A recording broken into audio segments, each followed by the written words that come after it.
Hello and welcome to all of you. तो एक बार फिर से आप सभी का स्वागत है डीएलएड के इस सीरीज में, जिसमें हम 500 क्वेश्चंस के आसपास करने वाले हैं।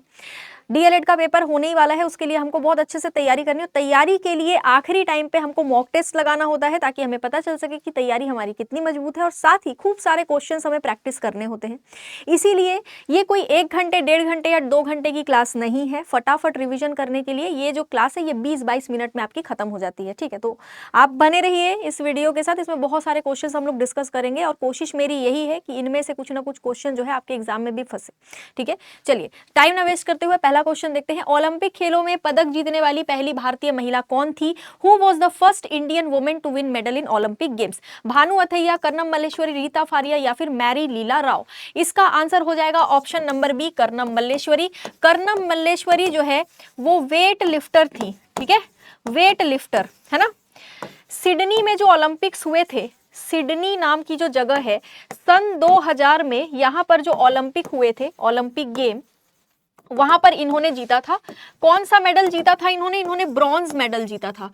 यानी कि ये नहीं है कि कर्नम मल्लेश्वरी ने पहली बार गोल्ड मेडल जीता है, ऐसा नहीं है, लेकिन इन्होंने ब्रॉन्ज मेडल जीता था, और वो पहली महिला थी जिन्होंने मेडल दिलाया था भारत को ओलंपिक पे। तो आपको ध्यान रखना है, ऑप्शन नंबर 20 का हो जाएगा।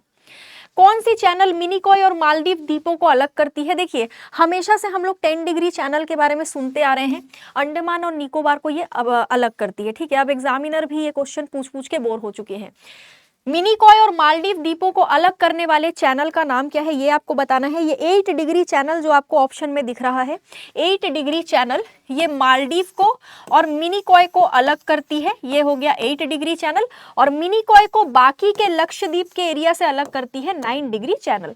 ठीक है, यानी कि 8 डिग्री और 9 डिग्री चैनल जो है ये दोनों ऊपर नीचे ही आपको देखने को मिलेंगे, ये ध्यान रखना है। ऑप्शन नंबर ए इसका आंसर हो जाएगा। 8 डिग्री चैनल मालदीव और मिनिकॉय को अलग करता है, 9 डिग्री चैनल मिनिकॉय और लक्षद्वीप को अलग करता है। ठीक है, भारतीय होम रूल सोसाइटी के संस्थापक कौन थे? Who was the founder of Indian home rule society? Indian home rule society के संस्थापक का नाम पूछा जा रहा है। देवेंद्रनाथ टैगोर, भगत सिंह, पुलिनदास या फिर श्यामजी कृष्ण वर्मा? श्यामजी कृष्ण वर्मा इसका आंसर हो जाएगा। डायरेक्ट क्वेश्चन है, डायरेक्ट आंसर था, ध्यान रखना है आपको। कालाजार निम्नलिखित में से किस प्रोटोजोआ के कारण होता है? कालाजार एक डिजीज है, एक बीमारी है, जो कि एक प्रोटोजोआ की वजह से हमें हो जाता है। इसका आंसर होगा option number B, Leishmania donovani. Plasmodium parasite की वजह से हमें मलेरिया होता है। ठीक है, प्लाज्मोडियम पैरासाइट की वजह से हमें क्या होता है? मलेरिया होता है। ये भी आपको ध्यान रखना है। इसका आंसर क्या हो जाएगा? Leishmania donovani. चाय, कॉफी, काजू आदि की खेती के लिए कौन सी मिट्टी सबसे बेहतरीन होती है? आपने देखा होगा हर जगह चाय कॉफी की खेती नहीं हो पाती है, उसके लिए एक प्रॉपर टेम्परेचर चाहिए होता है, प्रॉपर मिट्टी चाहिए होती है। तो चाय, कॉफी, काजू, इन चीजों की खेती के लिए लैटेराइट सॉइल सबसे बेहतरीन होता है, ये आपको ध्यान रखना है। चाय बोर्ड का अगर हम लोग मुख्यालय देखें तो वो वेस्ट बंगाल में है। कॉफी बोर्ड का अगर हम लोग मुख्यालय देखें तो वो आपको कर्नाटका में मिलेगा। ठीक है, कर्नाटका में कॉफी बोर्ड का आपको हेडक्वार्टर मिल जाएगा। ब्लैक सॉइल किसकी खेती के लिए बेहतरीन है? कॉटन की खेती के लिए, कपास की खेती के लिए ब्लैक सॉइल बेहतरीन होता है। एलुवियल सॉइल की अगर हम लोग बात करें तो धान की खेती कर लो आप, यहाँ गेहूं की खेती कर लो, चाहे आप यहाँ गन्ने की खेती कर लो, इन सभी चीज की खेती के लिए एलुवियल सॉइल बहुत बेहतरीन होता है। सिजदा और पैबोस प्रणाली किसने शुरू करी थी? सिजदा और पैबोस प्रणाली में सुल्तान जो होते थे उनके सामने घुटने टेकना पड़ता था, और फिर उनके पैरों पर गिरकर उनके पैरों को चूमना पड़ता था। ठीक है, सिजदा और पैबोस ये एक सिस्टम था जो कि शुरू किया गया था घियासुद्दीन बलबन के द्वारा। स्लेव डायनेस्टी का था घियासुद्दीन बलबन। ठीक है, स्लेव डायनेस्टी को ममलूक डायनेस्टी भी बोला जाता था, और इसको हिंदी में गुलाम वंश बोला जाता था। ठीक है, गुलाम वंश बोला जाता था। कुतुबुद्दीन ऐबक भी स्लेव डायनेस्टी से थे, घियासुद्दीन बलबन भी स्लेव डायनेस्टी से थे। अलाउद्दीन खिलजी ने क्या शुरू करा था? दाग और चेहरा प्रणाली। दाग और चेहरा प्रणाली जो है वो अलाउद्दीन खिलजी ने शुरू करी थी, ये आपको ध्यान रखना है। बुशमैन जनजाति इनमें से किस स्थान पर पाई जाती है? बुशमैन एक ट्राइब है जो कि इंडिया में नहीं पाई जाती है, ये अफ्रीका महाद्वीप में पाई जाती है। अफ्रीका महाद्वीप के कई ऐसे देश है जहां पर बुशमैन ट्राइब आपको देखने को मिलेगी। तो उन देशों में से एक देश है बोट्सवाना। बोट्सवाना में आपको बुशमैन ट्राइब मिलेगा। सबसे ज्यादा हाथियों की संख्या पूरी दुनिया में यही मिलेगी। सबसे ज्यादा हाथी पूरी दुनिया में कहाँ पाए जाते हैं? बोट्सवाना में पाए जाते हैं, याद रखना है। बिहार में स्थित विष्णुपद मंदिर के संस्थापक कौन थे? बिहार में एक मंदिर है जिसका नाम है विष्णुपद मंदिर। आज जिस स्थिति में आप उस विष्णुपद मंदिर को देख रहे हैं, उसको इस स्थिति में लाने के लिए हम लोग श्रेय देते हैं रानी अहिल्याबाई को। ठीक है, रानी अहिल्याबाई को हम लोग इसका श्रेय देते हैं। भारतीय लघु उद्योग विकास बैंक की स्थापना किस वर्ष करी गई थी? इसको शॉर्ट में हम लोग सिडबी कहते हैं। सिडबी, इसका जो हेडक्वार्टर है वो आपको लखनऊ में मिल जाएगा। इसकी स्थापना के बारे में आपसे पूछा जा रहा है, एग्जाम में कई बार ये क्वेश्चन आ चुका है। ठीक है, लखनऊ में इसका मुख्यालय है। 1990 में इसकी स्थापना करी गई थी। सिडबी यानी कि small industries development bank of India. Bharat में जितने भी लघु उद्योग हैं उनको सपोर्ट करने के लिए इसकी स्थापना की गई थी। ज़्यादातर संस्थाओं का जो मुख्यालय है वो मुंबई या दिल्ली रहता है, इसीलिए लखनऊ आपको थोड़ा ध्यान रखना है। भारतीय रबर बोर्ड का मुख्यालय किस स्थान पर? भारत में सबसे ज्यादा रबर का प्रोडक्शन कहाँ पर होता है? केरला में होता है। रबर बोर्ड का जो मुख्यालय है वो केरला में है, लेकिन आपको यहाँ राज्य नहीं दिया गया है, आपको यहाँ शहरों के नाम दिए हैं। शहरों के नाम दिए हैं तो ऑप्शन नंबर 1 कोट्टायम हो जाएगा इसका आंसर। कोट्टायम आपको केरल में मिलेगा। कोट्टायम नाम की जो जगह है वो कहाँ मिलेगी? आपको केरल में मिलेगी। गुंटूर में किसका मुख्यालय है? तंबाकू बोर्ड का। तंबाकू बोर्ड का जो मुख्यालय है वो कहाँ मिलेगा आपको? गुंटूर में। गुंटूर कहाँ पड़ता है? आंध्र प्रदेश में पड़ता है। बेंगलुरु में आपको किसका मुख्यालय मिलेगा? कॉफी बोर्ड का। कॉफी बोर्ड का मुख्यालय कहाँ मिलेगा? बेंगलुरु। कहाँ पड़ता है ये? कर्नाटक में। कोलकाता में आपको किसका मुख्यालय मिलेगा? ये आपके लिए सवाल है, कौन से बोर्ड का मुख्यालय आपको कोलकाता में मिलेगा? ओलंपिक ध्वज की कौन सी अंगूठी, कौन सी रिंग एशिया महाद्वीप का प्रतिनिधित्व करती है? ओलंपिक का आप जब ध्वज देखोगे ना, इस तरीके से इसमें 5 रिंग बने हुए होते हैं अलग अलग रंगों से। हरा रंग होता है, लाल रंग होता है, पीला रंग होता है, काला रंग होता है और नीला रंग होता है। इसमें से जो एशिया है, एशिया महाद्वीप को पीले कलर से दर्शाया जाता है। लाल रंग से दर्शाया जाता है नॉर्थ एंड साउथ अमेरिका महाद्वीप को। ठीक है, ब्लैक कलर से अफ्रीका को दर्शाया जाता है। आपको बताना है कि ब्लू कलर से किसको दर्शाया जाता है? यूरोप या फिर ऑस्ट्रेलिया। ठीक है, ये आपको बताना है।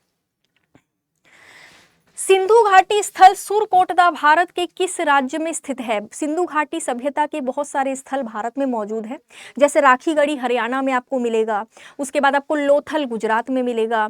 इसी तरीके से भारत के अलग अलग जगहों में और पाकिस्तान के अलग अलग जगहों में सिंधु घाटी सभ्यता के बहुत सारे स्थल हैं। बात जब सुरकोटदा की होगी तो ध्यान रखिएगा गुजरात में है। सुरकोटदा के साथ साथ लोथल भी गुजरात में मिलेगा, ढोलावीरा भी आपको गुजरात में मिलेगा। लोथल ढोलावीरा दोनों ही आपको गुजरात में मिल जाएगा। हरियाणा में कौन सा मिलेगा? राखीगढ़ी। ठीक है, राखीगढ़ी।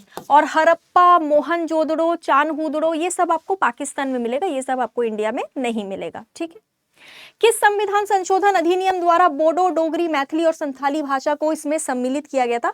संविधान की 8वीं अनुसूची में यानी कि 8th शेड्यूल में जोड़ा गया था बोडो, डोगरी और मैथिली और संथाली लैंग्वेज को 92nd अमेंडमेंट करके 92nd नंबर का अमेंडमेंट किया गया था। अमेंडमेंट का मतलब होता है सुधार, संशोधन का मतलब होता है सुधार करना। तो ये जो सुधार है संविधान में किया गया, जिसके बाद ये चारों भाषाएं 8वीं अनुसूची में जोड़ी गई थी। ठीक है, इनमें से कौन सी समिति लघु उद्योगों में सुधार से संबंधित है? कुछ समितियां गठित करी गई थी जिन समितियों के सुझाव के आधार पर भारत में बहुत सारे काम हुए। उनमें से एक समिति है आबिद हुसैन समिति। आबिद हुसैन समिति के सुझाव के आधार पर भारत में जो लघु उद्योग हैं उनमें किस तरीके से सुधार किए जाए ये इम्प्लीमेंट किया जा रहा था। यानी कि आबिद हुसैन समिति जो है इसने किस बारे में सुझाव दिया था? लघु उद्योगों में सुधार के बारे में। एक समिति है नरसिम्हम समिति, नरसिम्हम समिति। ठीक है, नरसिम्हम कमेटी इसको कहते हैं। बैंकों में सुधार के लिए इसको बनाया गया था, बैंकिंग रिफॉर्म्स के लिए नरसिम्हम कमेटी को बनाया गया था, ध्यान रखना है। भारतीय योजना आयोग का गठन किस वर्ष किया गया था? ये वही योजना आयोग है जिसको रिप्लेस करके अब नीति आयोग बना है 2015 में। योजना आयोग के पहले चेयरमैन थे जवाहरलाल नेहरू जी। 1950 में योजना आयोग का गठन किया गया। First chairman was Jawaharlal Nehru ji. ठीक है, जवाहरलाल नेहरू फर्स्ट अध्यक्ष, फर्स्ट चेयरमैन थे ये आपको याद रखना है। ठीक है क्या? बाद में योजना आयोग को डिसॉल्व किया गया और नीति आयोग का गठन किया गया। 5 ईयर प्लान, 5 वर्षीय योजना जो है वो इसी योजना आयोग के द्वारा लाया गया था। ठीक है, भारत में किस प्रकार का आपातकाल आज तक घोषित नहीं किया गया है? किस प्रकार का आपातकाल? 352, ये तो नेशनल इमरजेंसी तो भारत में लगी है इंदिरा गांधी जी के टाइम पर। 356 नंबर का आर्टिकल प्रेसिडेंट्स रूल कई बार लग चुका है इंडिया में।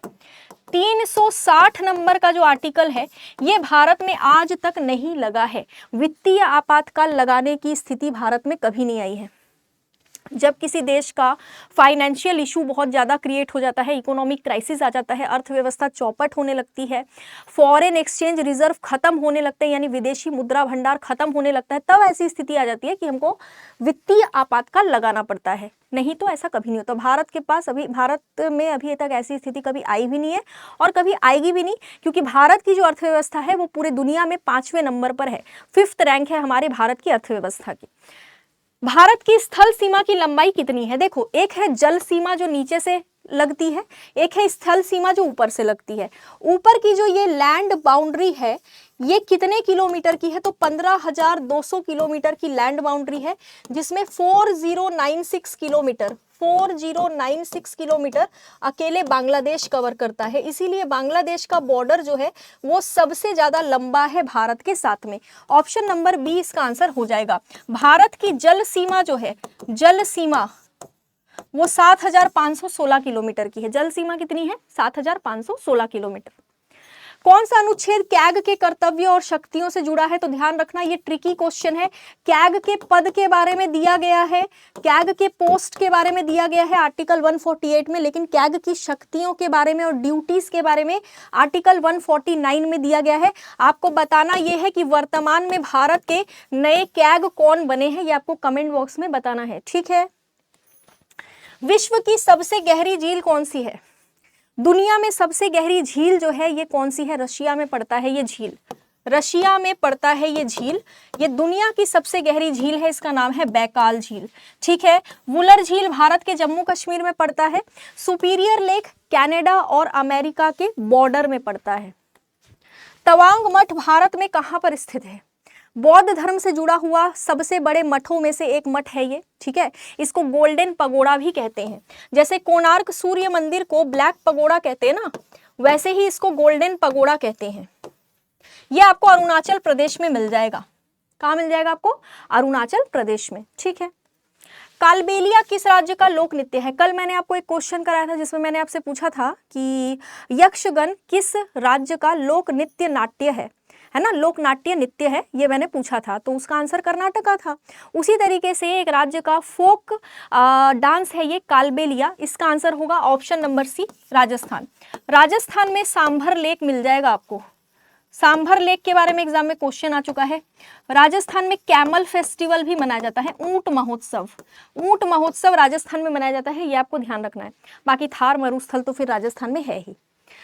नेक्स्ट है वेदों की ओर लौटो का नारा किसने दिया था? बैक टू वेदास का नारा जो है ये किसने दिया था? स्वामी दयानंद सरस्वती, जिन्होंने आर्य समाज की स्थापना करी थी, ठीक है। आर्य समाज की स्थापना इन्होंने करी थी, स्वामी दयानंद सरस्वती जी। भारत में जितने भी डीएवी स्कूल आप लोग देखते हो वो इन्हीं के नाम पर है। दयानंद एंग्लो वैदिक पब्लिक स्कूल उसका फुल फॉर्म होता है। आप में से भी कई बच्चे ऐसे होंगे जो डीएवी स्कूल में पढ़े होंगे, ठीक है। तो डीएवी स्कूल का फुल फॉर्म ये होता है, दयानंद एंग्लो वैदिक पब्लिक स्कूल, तो वो इन्हीं के नाम पर है। बिहू का त्योहार किस राज्य में मनाया जाता है? ये असम में मनाया जाता है, आपको पता होगा। असम में बिहू त्योहार जो मनाया जाता है ये हार्वेस्ट फेस्टिवल है, ठीक है, फसलों को लेकर के एक त्योहार है। बाकी असम में आपको मिलेगा काजीरंगा नेशनल पार्क, मनस tiger reserve, orang tiger reserve, ये सब आपको यहीं पर मिलेगा असम में। इनमें से किसकी अनुमति के बिना कोई भी सरकारी खर्चा संभव नहीं है? इनमें से किसकी अनुमति लेनी पड़ती है सरकारी खर्चा करने के लिए? तो पूरे के पूरे पार्लियामेंट की अनुमति लगती है। पूरे के पूरे संसद में जितने सांसद हैं वहां पर यहाँ अनुमति लेनी पड़ती है, इनके बिना गवर्नमेंट एक्सपेंस पॉसिबल नहीं है। रंगीला बादशाह के नाम से इनमें से किसे जाना जाता था? जहांगीर, फिरोज शाह तुगलक, जहांदर शाह या मोहम्मद शाह? इसका आंसर बहुत ही सिंपल है, option number A Mohammad Shah, जिन्हें रंगीला बादशाह के नाम से जाना जाता था। जहांगीर जो है इनके टाइम पर भारत में पेंटिंग अब आसमान छू रहा था। पेंटिंग वगैरह जो है बहुत ज्यादा जहांगीर को पसंद था, तो बहुत सारे पेंटर्स जहांगीर ने अपने दरबार में रखे हुए थे। फिरोज शाह तुगलक ने दीवाने बंदगन दीवाने बंदगन नाम के डिपार्टमेंट की स्थापना करवाई थी, याद रखना है ये आपको, ठीक है। रोटरडैम सम्मेलन इनमें से किससे संबंधित है? कुछ ऐसे सम्मेलन है जैसे कि क्या कहते हैं, नागोया प्रोटोकॉल के लिए जो सम्मेलन हुआ था वो इंपॉर्टेंट है, UNFCCC इंपॉर्टेंट है, अर्थ समिट इंपॉर्टेंट है, वैसे ही रोटरडैम कन्वेंशन है, ये भी इंपॉर्टेंट है। ऑप्शन नंबर बी इसका आंसर हो जाएगा। हजार्डस केमिकल यानी कि खतरनाक केमिकल्स को किस तरीके से कंट्रोल किया जाए, रेगुलेट किया जाए, और एक जगह से दूसरी जगह जब उसको भेजा जाता है तो किस तरीके से सावधानी पूर्वक भेजा जाए, उस बारे में इसमें चर्चा की गई थी। किस अनुच्छेद में धर्म के प्रचार के लिए कर और भुगतान से स्वतंत्रता का उल्लेख है? यानी कि धर्म के प्रचार के लिए किसी भी तरीके का टैक्स पे नहीं करना है, रिलीजियन के प्रमोशन के लिए किसी भी तरीके का टैक्स पे नहीं करना है, ऐसा संविधान के कौन से आर्टिकल में दिया गया है?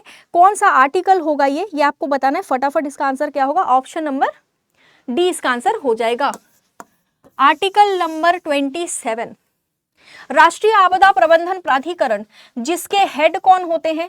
जिसके हेड होते हैं भारत के प्राइम मिनिस्टर, ठीक है, भारत के प्राइम मिनिस्टर जो है वो इसके हेड होते हैं, ध्यान रखोगे, है ना। ऑप्शन नंबर डी इसका आंसर होगा। नेशनल डिजास्टर मैनेजमेंट अथॉरिटी का जो गठन है फुल फ्लेजेड तरीके से 2005 में ये हो गया था। महात्मा गांधी को राष्ट्रपिता की उपाधि से किसने सम्मानित किया था? जब जब मैंने ये सवाल पूछा है बच्चों ने हमेशा अलग अलग आंसर लगाया। बहुत से बच्चे कहते हैं रविन्द्रनाथ टैगोर। रविन्द्रनाथ टैगोर जी ने महात्मा गांधी जी को राष्ट्रपिता नहीं कहा था, ठीक है, उन्होंने महात्मा कहा था। अगर आपको याद हो, महात्मा कहा था कि नहीं कहा था, बताओ। रविन्द्रनाथ टैगोर जी ने गांधी जी को क्या उपाधि दी थी, आप खुद बताओ ना। Option number A Netaji Subhash Chandra Bose होगा। नेताजी सुभाष चंद्र बोस जी ने महात्मा गांधी जी को फादर ऑफ नेशन की उपाधि दी थी। अब आप बताओ महात्मा गांधी जी को महात्मा की उपाधि किसने दी थी? अंतरराष्ट्रीय महिला दिवस किस दिन मनाया जाता है? ये सारी की सारी महिलाओं को तो पता ही होगा, ठीक है। इसका आंसर हो जाएगा ऑप्शन नंबर डी 8 मार्च। 8 अक्टूबर को हम लोग वायु सेना दिवस मनाते हैं, एयर फोर्स डे, वायु सेना दिवस। 4 दिसंबर को हम लोग नौसेना दिवस मनाते हैं, नौसेना दिवस, ठीक है, 4 दिसंबर को मनाते हैं हम लोग। उत्तर से दक्षिण तक भारत की लंबाई, इस तरीके से आप देखोगे तो ऊपर से नीचे तक भारत की जो लंबाई है, सीधा आना है आपको, सीधा, टेढ़ा मेढ़ा नहीं आना है। सीधे आओगे तो भारत की जो लंबाई है वो 3214 किलोमीटर है, ये आपको ध्यान रखना है, ठीक है। अरावली पर्वतमाला की सबसे ऊंची चोटी कौन सी? अभी मैं आपको हिमालय का पूछ लेती तो आप तुरंत बता देते माउंट एवरेस्ट, लेकिन यहाँ पर अरावली माउंटेन का पूछा जा रहा है, तो इसका आंसर क्या हो जाएगा? इसका आंसर हो जाएगा ऑप्शन नंबर सी, गुरु शिखर पीक। क्या आंसर होगा इसका? गुरु शिखर पीक। धूपगढ़ पीक आपको कहां पर मिलेगा? मध्य प्रदेश में मिलेगा, ये याद रखना है। विश्व का एकमात्र तैरता हुआ राष्ट्रीय उद्यान केबुल लमजाओ, जो कि मणिपुर के लोकटक लेक में तैर रहा है, किस झील में? अब तैरता हुआ राष्ट्रीय उद्यान है तो किसी न किसी चीज में तो तैर रहा होगा ना, नदी, तालाब, झील, किसी में। तो ये तैर रहा है लोकटक झील में, जो कि मणिपुर में स्थित है, ध्यान रखेंगे। ऑप्शन नंबर बी इसका आंसर हो जाएगा। हाल ही में मणिपुर में राष्ट्रपति शासन यानी कि प्रेसिडेंट्स रूल लगा है, राष्ट्रपति शासन यानी कि प्रेसिडेंट्स रूल मणिपुर में हाल ही में लगा है। गोदावरी नदी किस राज्य से निकलती है? इस नदी के किनारे भी कुंभ का मेला लगता है, नासिक में, ठीक है। नासिक कहाँ पड़ता है? महाराष्ट्र में पड़ता है ना, यानी कि महाराष्ट्र इसका आंसर हो जाएगा ऑप्शन नंबर ए। नाथुला दर्रा किस राज्य में स्थित है? दर्रा क्या होता है? कोई पहाड़ी क्षेत्र है जहां पर हमको जाने के लिए रास्ता नहीं है, तो हम क्या करेंगे? हम पहाड़ को काट कर रास्ता बना देंगे, और जब हम पहाड़ को काट कर रास्ता बनाएंगे तो इसको पास कहा जाता है, दर्रा कहा जाता है। ऐसे दर्रे आपको जम्मू कश्मीर, हिमाचल प्रदेश में बहुत मिल जाएंगे, ठीक है। बाकी नाथुला दर्रे की बात करें हम तो ये सिक्किम में मिलेगा, सिक्किम में आपको नाथुला दर्रा मिल जाएगा।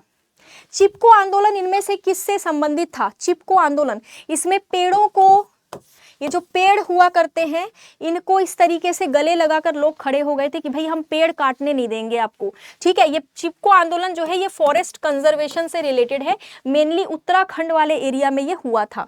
भाखड़ा नंगल बांध किस नदी पर स्थित है? ये वो नदी है जिस नदी का प्राचीन नाम है सुतुद्री। प्राचीन नाम क्या है इस नदी का? Sutudri. Option number B Sutlej नदी इसका आंसर हो जाएगा। सुतुद्री सतलज नदी का प्राचीन नाम है। सतलज नदी कहां से निकलती है? तो ये भी तिब्बत से निकलती है, ध्यान रखोगे, ठीक है, जैसे सिंधु नदी तिब्बत से निकलती है, सतलज नदी भी तिब्बत से निकलती है। बाबा बुदान पर्वत श्रृंखला किस राज्य में स्थित है? बाबा बुदान पर्वत श्रृंखला जो है ये आपको कर्नाटका में मिल जाएगा। बहुत ही इंपॉर्टेंट पर्वत श्रृंखला है, एग्जाम में कई बार सवाल पूछा जा चुका है इसके बारे में। मोहिनी अट्टम किस राज्य की प्रसिद्ध शास्त्रीय नृत्य है? मोहिनी अट्टम और कथकली के बारे में मैंने कल भी बात करी थी, ठीक है। कथकली और मोहिनी अट्टम दोनों ही केरला का शास्त्रीय नृत्य है, ये आपको ध्यान रखना है। हाल फिलहाल में केरला में राजेंद्र अर्लेकर को क्या बनाया गया है? राज्यपाल बनाया गया है। राजेंद्र अर्लेकर जो है ये बिहार के राज्यपाल थे, और अब बिहार के राज्यपाल कौन बन गए हैं? जो पहले केरला के राज्यपाल थे, यानी एक्सचेंज हो गया है। आरिफ मोहम्मद खान बिहार में आ गए हैं और बिहार के राज्यपाल वहां चले गए हैं, ठीक है। Which of the following regulate the election of panchayat? Panchayat चुनाव को इनमें से कौन रेगुलेट करता है? इलेक्शन कमीशन ऑफ इंडिया नहीं करता है, राज्य का जो चुनाव आयोग है ना वो करता है। अगर आप ये सोच रहे हो कि राज्यों के विधानसभाओं के चुनाव को स्टेट इलेक्शन कमीशन रेगुलेट करता है, तो ऐसा नहीं है। उसको नेशनल लेवल के इलेक्शन कमीशन के द्वारा ही रेगुलेट किया जाता है। स्टेट इलेक्शन कमीशन सिर्फ पंचायत और म्युनिसिपैलिटी के चुनाव को देखता है, ठीक है।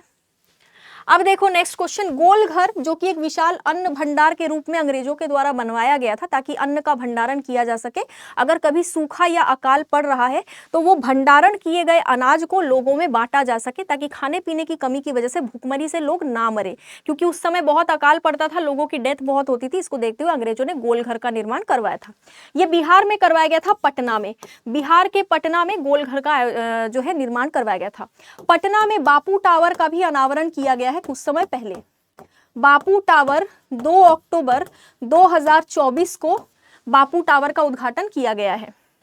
इनमें से कौन सी नदी अरब सागर में नहीं गिरती है?